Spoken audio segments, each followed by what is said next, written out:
እየተባባሰ ለመጣው የኑሮ ውድነት መፍትሄው ኑሮን ማቅለል ይሁን። መንግስት በሰላማዊ መንገድ ለሚጠየቁ ጥያቄዎች ተገቢውን ሰላማዊ መልስ አይንፈግ። ሀገራዊ አደራ የተጣለባችሁ ባለሙያዎች ጥያቄዎችን በኃይልና በመያዣ ለመፍታት ከምትታገሉ በመግባባት በመነጋገር ለመፍታት አሁንም ጊዜው አልረፈደም። መሰረታዊ ፍላጎት የጎደለበት ህዝብ ጥያቄ ሲያነሳ አፋጣኝ ምላሽ መስጠት ብሎም መፍትሄውን መተግበር መንግስታዊ ግዴታ ነው እንጂ በችሮታ አይሁን። የህዝብ አደራን የተቀበላችሁ ባለሙያዎችም የህሊናና የሙያ ኃላፊነታችሁን አትዘንጉ። ፖለቲከኞች የህዝብን ጥያቄ ለፖለቲካዊ ዓላማችሁ ማስፈጸሚያ ማድረግ ይብቃችሁ። የአሃዱ ሬዲዮ የሳምንቱ አብይ ጉዳይ ማጠንጠኛ የዓለም አሳሳቢና አስፈሪ የሆነውን የኮሮና ቫይረስ ወረርሽኝን ተጋፍጠው ሕይወታቸውን ከሞት ጋር አፋጠው ቀን ከሌሊት ሳይታክቱ ህዝብን ያከሙና ያበረቱ ሀገር ችግር ላይ በነበረችበት ጊዜ ከፍተኛ ዋጋ የከፈሉ የህሙማን ጭንቅን ለማቅለል ቀን ከሌሊት ሳይሉ የሚደክሙ የሕክምና ባለሙያዎችን ጥያቄ እንዳላየና እንዳልሰማ ሆኖ ማለፍ ተገቢ ያልሆነ ከዛም ሲያልፍ የመንግስትን አባታዊ ድርሻ ጥያቄ ላይ የሚጥል ነው። ባለሙያዎቹ ለሚያነሷቸው የተቸገረን ጥያቄ መንግስት የሀገርን መቀነት ያማከለ ምላሽ ሊሰጥበት የሚገባው ጊዜም አሁን ነው። ዓለም እየሰለጠነ ሕክምናን እያራቀቀና እጅግ እያዘመነ ለማሰብ እንኳን የሚከብዱ የተለያዩ የሕክምና ፈጠራዎችና ግኝቶችን እንካቹ በሚልበት በዚህ ጊዜ ሕክምና ለአንድ ሀገር እንደ ቱሪዝም እያገለገለ ባለበት በ21ኛው ክፍለ ዘመን ኢትዮጵያ ለቁጥር አታካች ዋጋ ከፍላ መንግስትም ካለው በጀት አቻችሎ ብዙ ጥሪቱን ያወጣባቸው የሕክምና ባለሙያዎቹ ተራብን ተቸገርን ሲሉ እንደመስማት አስደንጋጭ ነገር ሊኖር አይገባም። በእርግጥም እነዚህ በህዝብ ዘንድ ትልቅ ከበሬታ ያላቸው ባለሙያዎች ችግር ክብራቸውን አስጥሎ በዚህ ልክ ካስመረራቸውና የሚንከባከቧቸው ህሙማኖቻቸው ላይ የሚያስጨክን ውሳኔ እንዲወስኑ ከገፋቸው መንግስት ጉዳዩን ጉዳይ ሊለው የሚገባው ጊዜ ላይ ስለመድረሱ ሊረዳ ይገባል። ነባራዊው የኑሮ ሁኔታ ለየትኛውም ዜጋ ፈታኝ በሆነበት በዚህ ወቅት የጤና ባለሙያዎች ያነሱት ጥያቄ አግባብነት እንደሌለው አድርጎ ማጣጣል ብሎም ለሀገር ካለማሰብና ከሌላ የፖለቲካ አመለካከት ጋር አዛምዶ ከማየት ይልቅ ባለሙያው ያለበትን የኑሮ አጣብቂ መረዳትና በሚገባ ልክ መደገፍ ላይ ትኩረት ማድረግ መካረሩንም ችግሩንም የሚፈታ ይሆናል። የጤና ስርዓቱ በብዙ ተደራራቢ ችግሮች እየተፈተነ ቢሆንም በተጓዳኝ መንግስትም ባለው አቅም በጀትን ከማሳደግ ጀምሮ የተለያዩ የፖሊሲ ማሻሻያዎችን እየወሰደ መሆኑ የሚያስመሰግነው በመሆኑ ችግሩን ብቻ ሳይሆን የተሰሩ መልካም ስራዎችንም ዕውቅና ያስፈልጋቸዋል ብሎ የሚያምነው አሃዱ በዚህ ዓመት እንኳን የጤናው መስክ በበጀት ዓመቱ ከፌደራል መንግስት የመደበኛና የካፒታል ወጪ ያገኘው ገንዘብ ከዕዳ ክፍያ፣ ከመንገድ፣ ከትምህርትና ከመከላከያ በመከተል በአምስተኛ ደረጃ ላይ እንዲቀመጥ ማድረግ ችሏል።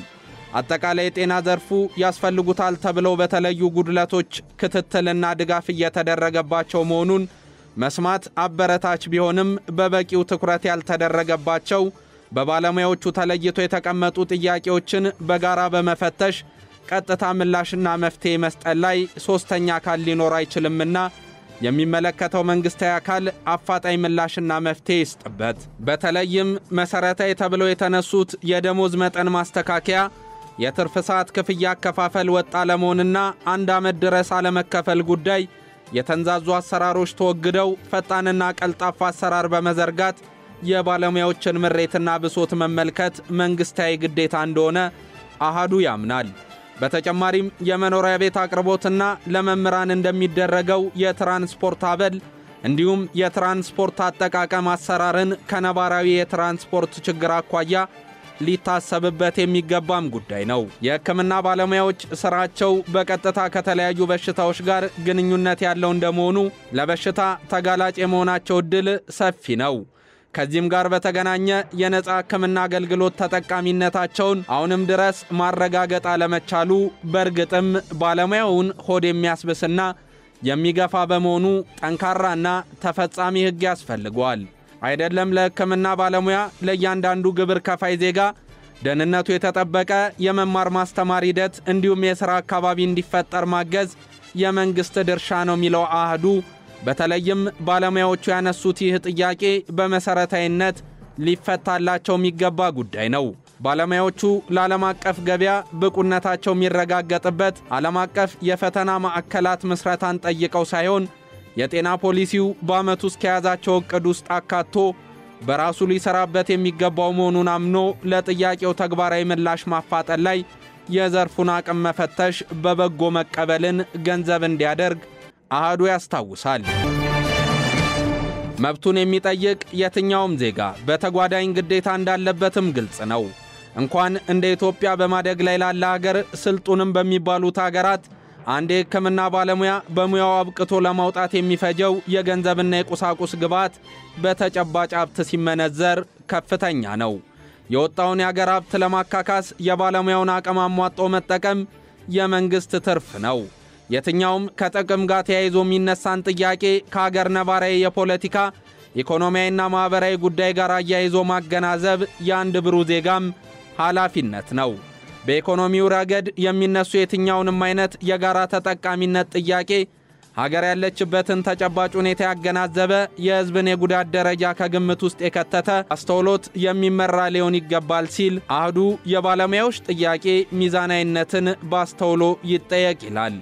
በሀገራችን ያለው የምጣኔ ሀብት እንቅስቃሴ ዓመታዊ በጀት አመዳደብና ዘርፎ ሀገር እያስፈለጋት ያለውን የውጭ ምንዛሬ ግብዓት በምን ያህል እያገዘ ነው የሚለውንም የሚመልስ መሆን አለበት። ሁሉም የሙያ ዘርፍ ሀገራዊ አበርክቶ በየፈርጁ ቢሆንም እንደ ኢትዮጵያ ሁሉን ከውጭ አስገብታ እንደምትጠቀም ሀገር የሕክምና ዘርፉ በራሱ እንዲሁም ባለሙያዎች የግልና የቡድን መታተር ኢኮኖሚውን ከማሳደግ አንጻር ምን ሰርቷል የሚለውን መፈተሽና መጠቃቀሙ ሙሉ ለሙሉ የመቀበል ብቻ ሳይሆን ሰጥቶ የመቀበል እንዲሆን በምርምር በፈጠራና በከፍተኛ ክህሎት የማደግ አቅምን ማጎልበት ላይ ደረጃን መመዘንና ብዙ መስራት ቀሪ ትጋቶች ይቀራሉ ብሎም አሃዱ ያምናል።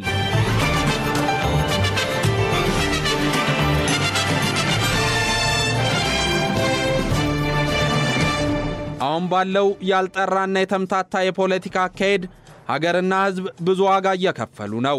እንዲህ ባሉ መዋዠቆች ውስጥ ከፍተኛ ጫናው እያረፈ ያለው ደግሞ በዋናነት ህዝቡ ላይ ቀጥሎ ኢኮኖሚው ላይ ሆኗል። ሀገራዊ ችግሮችና ዓለም አቀፍ ጫናዎች ተደራርበው የአብዛኛውን ህዝብ ኑሮም አክብደውታል። በተለይም ከሰሞኑ የተስተዋለው የሕክምና ባለሙያዎች ጥያቄ መካረር መነሻው ፖለቲካ ያለመረጋጋቶች ካሳረፏቸው ተጽዕኖዎች ውስጥ አንዱ ነው። መርህን ያልተከተሉ የህዝብን ወገንተኝነት የማይስተዋልባቸው የፖለቲካ አካሄዶች ትክክለኛ ህዝባዊ ጥያቄዎች ውስጥ ተሰንቅረው እየገቡ ጥያቄዎቹ ትክክለኛ ምላሽ እንዳያገኙም እያደረጉ ነው። ጥያቄን በአግባቡ መጠየቅ ተገቢ ሆኖ ሳለ የልህ ፖለቲካ መገፋፋት ውስጥ ለገቡ ፖለቲከኞች ፍላጎት ማስፈጸሚያ ላለመሆን መጠንቀቅ የጥያቄው ባለቤቶች ግዴታ ነው። የሐሳብ ንጥቂያ በገነገነበት በዚህ ወቅት የፖለቲካ ፍላጎታቸውን ለማስፈጸም ምንም ከማድረግ ወደ ኋላ ለማይሉ አቋማቸው በትክክል ለማይታወቁ አካላት ተጋላጭ ላለመሆን በተቻለ ችግሮችን በመነጋገር በመቻቻል ነገሮችን በማገናዘብ ለመፍታት መጣር ላይም ይተኮር። ተጣሞ ለማደግ እንኳን ያልበቃ የኃይልና የነውጥ ሐሳብ ያልተላቀቀው የፖለቲካ አካሄድ ውስጥ ያላችሁ ፖለቲከኞች የባለሙያዎችን ጥያቄ በመንጠቃችሁ ሀገርም እንወክለዋለን እንወደዋለን የምትሉትም ህዝብ አይጠቀምምና እጃችሁን ያልተገባ ቦታ ላይ መስደድ የምታቆሙበት ጊዜ አሁን ይሁን። የኢትዮጵያ ጥያቄዎች ሁሉ መፍትሄ እናንተ ጋር እንዳለ ማሰብና ባገኛችሁት አጋጣሚ ሁሉ ሰላማዊ አካሄዶችን ለመበረዝ የተጓዛችሁበት መንገድ ብዙ ዋጋ አስከፍሏልና በተቸገሩ ሰዎች ጉድለት ውስጥ የፖለቲካና የስልጣን ጥማችሁን ለመወጣት የምታደርጉት ትንቅንቅና እወደድ ባይነት እዚህ ላይ እንኳን ልጓም ሊበጅለት ይገባል ሲል አሃዱ ያምናል። እየተባባሰ ለመጣው የኑሮ ውድነት መፍትሄው ኑሮን ማቃለል ይሁን። መንግስት በሰላማዊ መንገድ ለሚጠየቁ ጥያቄዎች ተገቢውን ሰላማዊ መልስ አይንፈግ። ሀገራዊ አደራ የተጣለባችሁ ባለሙያዎች ጥያቄዎችን በኃይልና በመያዣ ለመፍታት ከምትታገሉ በመግባባት በመነጋገር ለመፍታት አሁንም ጊዜው አልረፈደም። መሰረታዊ ፍላጎቱ የጎደለበት ህዝብ ጥያቄ ሲያነሳ አፋጣኝ ምላሽ መስጠት ብሎም መፍትሄውን መተግበር መንግስታዊ ግዴታ ነው እንጂ በችሮታና በፍቃድ የሚደረግ አይሁን። የህዝብን አደራ የተቀበላችሁ ባለሙያዎችም የህሊናና የሙያ ኃላፊነታችሁን አትዘንጉ። ፖለቲከኞች የህዝብን ጥያቄ ለፖለቲካ ዓላማችሁ ማስፈጸሚያ ማድረግም ይብቃችሁ።